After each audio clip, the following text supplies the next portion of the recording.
Hey, welcome to So There 'Tis. I'm Larry Horist, and today my commentary is about the minimum wage. As you know, there's a lot of talk today about a minimum wage. The Democratic candidates, all 23 of those presidential candidates, all seem to like a minimum wage.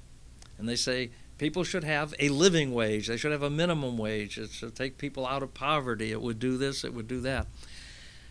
I was trained as an economist. That doesn't make me the smartest guy in the world by a long shot. But it does mean that I do know something about economics, and I've studied economics.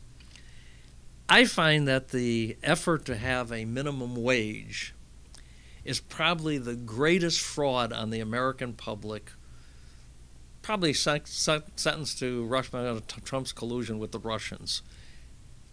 Now, let's talk about the minimum wage. The theory is that if you give people a minimum wage, a whole bunch of people get raised up. They get what they call living wages. Now, understand this. In an economy, we need a wage scale that is not a living wage, not for people who need full-time employment or living wages.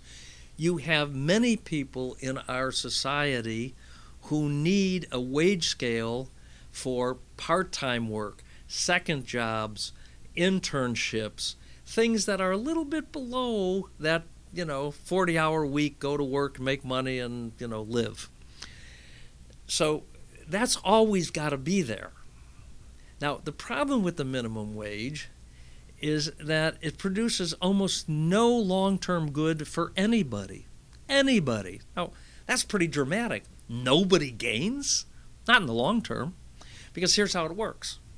First of all, you increase the minimum wage.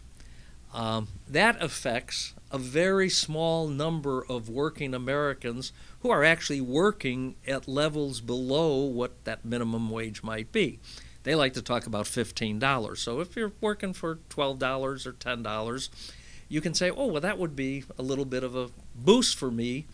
But there's very few working Americans who are actually below that $15. Now, the second problem is that once you force that on the employers who have the lower wage employees, typically we talk about, the McDonald's and the fast food companies and all that kind of stuff. We say, okay, those people will get a little boost. Those that at least are under that minimum wage. But what happens is that puts pressure on the company, the business. Now they've got a couple things they can do. They can raise prices, so everybody gets a price increase as the wage goes up. The second thing they can do is they can not hire more people that they might otherwise hire. That's important because we don't count the people who don't get jobs, who are denied access to a job because we've raised the minimum wage.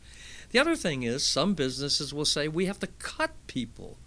Again, we don't count the people who, the one or two who all of a sudden are fired, laid off, to keep that salary